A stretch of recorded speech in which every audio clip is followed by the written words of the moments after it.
Hello and assalamualaikum everyone. Welcome back to I Am Solutions. So I'm back with another video. So as in my previous video, I was teaching you guys about International Secondary Science Grade 8 Second Edition Chapter 1, and it is the second last topic of this chapter. So let's begin. It's a very easy topic. So basically, there are two girls who are doing experiments, Lubna and Saima. Okay, they have learned about genetic material, and then genetic material is basically present in the human cell is DNA. ठीक है, जैसे हम DNA basically nucleus में present होता है. अगर आपने मेरी पिछली वीडियो नहीं देखी है सो गो चेक इट आउट. ठीक है, उसमें काफी इन्फॉर्मेशन दी और मैंने आपको लर्न भी करवाया है ये स्टेटमेंट कि जेनेटिक मटेरियल जो वो न्यूक्लियस के अंदर होती है, वो ह्यूमन सेल के अंदर होता है ना, वो न्यूक्लियस उसके अंदर होता है. ठीक है, उसे हम डीएनए कहते हैं. जो डीएनए होता है ना, वो क्रोमोसोम से बनता है और जब सेल डिवाइड होते हैं जीन्स फॉर्म होती है. ठीक है, वो जीन्स जो है वो कैरी करती है जेनेटिक इन्फॉर्मेशन. ठीक है, जो कि आपके पेरेंट्स से आती है टू द ऑफस्प्रिंग्स या फिर चिल्ड्रंस. ठीक है, ये जो है ना, let's begin what is DNA. ठीक है, डीएनए बेसिकली होता क्या है.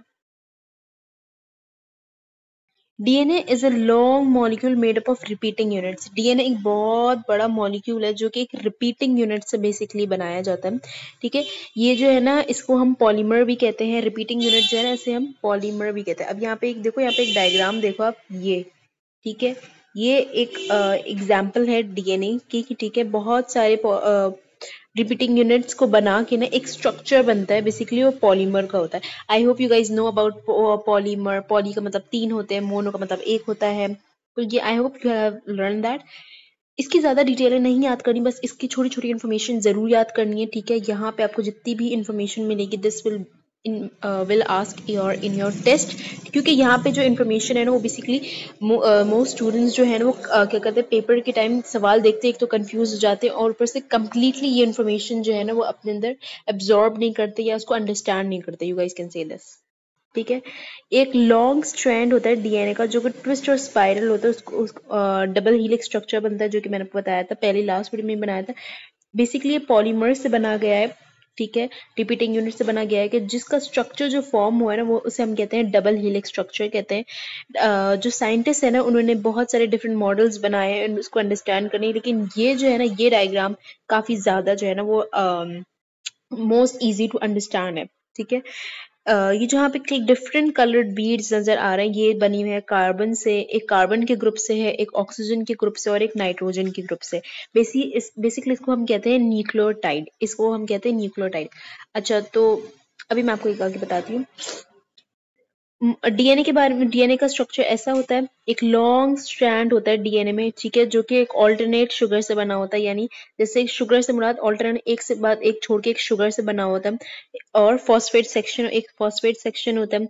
हर शुगर जो है वो एक बेस से अटैच होती है. जो ये लाइन आ रही है ना, इसे हम बेस कहते हैं. ठीक है, यहाँ ये बेसिकली जो न्यूक्लियोटाइड है ना, इसकी लेबलिंग आपने जरूर याद करनी है. ठीक है, कि पहला फॉस्फेट ग्रुप का होता है, फिर दूसरा पेंटोस शुगर होता है, फिर नाइट्रोजन बेस होता है और ये जो बीच में ना, इसे हम बेस कहते हैं. ठीक है, ये जो है ना, 4 डिफरेंट बेसेस होती हैं डीएनए में. ठीक है, जिसको हम ए कहते हैं, सी कहते हैं, जी कहते हैं और टी कहते हैं.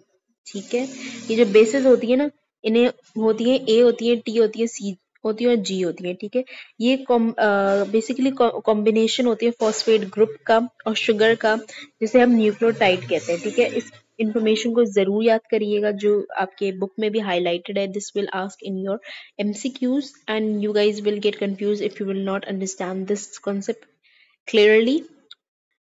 डीएनए जो है ना, वो बेसिकली लॉन्ग सीक्वेंस होती है न्यूक्लियोटाइड की, यानी बहुत लंबी लंबी सीक्वेंस बनी हुई होती है न्यूक्लियोटाइड की.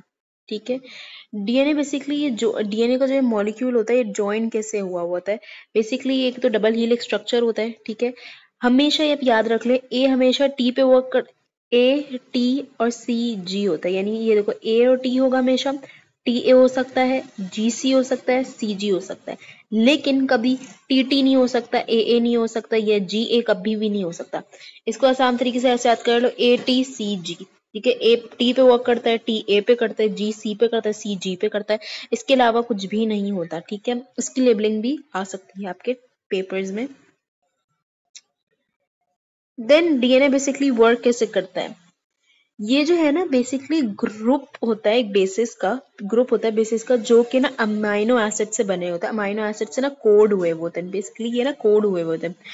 अब अमाइनो एसिड अगर आपने पढ़ा होगा तो जो है ना in your previous classes in your grade 7 basically mostly students इसको एंजाइम्स में पढ़ते हैं, एंजाइम्स के टॉपिक्स में पढ़ते हैं कि amino acids are the building blocks of protein, यानी प्रोटीन्स जो है ना प्रोटीन को, बहुत सारे प्रोटीन को कंबाइन करके जो है और वो बनता है अमाइनो एसिड। ठीक है, ईच हर जीन जो है ना वो 100 और थाउजेंड्स ऑफ बेसिस से बनी हुई होती है। ठीक है, हर जीन जो है वो कंट्रोल कर रही होती है करेक्टरिस्टिक्स हमारी बॉडी के और प्रोटीन सिंथेसिस। ठीक है, हर बॉडी में प्रोटीन सिंथेसिस बेसिकली होता है ये कि जो हम ना प्रोटीन को प्रोडक्शन करता है, यानी प्रोटीन बनाने में हेल्प करता है। बेसिकली डीएनए हमारी ये भी काम करता है, इसीलिए कहते हैं कि protein is very essential for our body. ठीक है, बिकॉज उसके हमारी बॉडी में बहुत सारी चीज़ों की बहुत ज़रूरत है। यू कैन से कि डीएनए तक को प्रोटीन की ज़रूरत है। ठीक है, अमाइनो एसिड से कोड हुआ हुआ था बेसिकली वो। Do remember this code, this will ask in your MCQs as well. अब जो है ना डीएनए बेसिकली हमारे स्ट्रक्चर्स पे, करेक्टरिस्टिक्स पे, फंक्शंस पे, हमारे सेल की हर चीज़ पे कंट्रोल करता है। ठीक है, ऑर्गेनिज्म पे। ठीक है, इसके अलावा आप यहाँ पे एक मॉडलिंग देख सकते हैं। ठीक है, एक ये डबल हीलिक्स स्ट्रक्चर है। ठीक है, यहाँ पे कुछ पॉइंटर्स है, डू रिमेम्बर दैट। ठीक है, यहाँ पे कि ए टी पे वर्क करता है, टी सी जी पे वर्क करता है। एंड या topic 1.9 is completed, and inshallah on my next video I will be teaching you guys 1.10 that is quite very easy। ठीक है, छोटी छोटी चीज़ें, इनका कुछ कॉन्सेप्ट है, इसको आराम से याद कर लो, इतना मुश्किल नहीं है, मुश्किल नहीं बनाना, छोटा छोटा कॉन्सेप्ट है, इसको आराम से पहले थोड़ा सा समझ लो, रीड करो, फिर समझो, फिर इसको लर्न करो, you guys will get it। और ये बहुत ही आसान चैप्टर है। And yeah, make sure to subscribe to my YouTube channel, hit the like button and share it with your friends। I will meet you in my next video. Till then, bye bye, Allah Hafiz।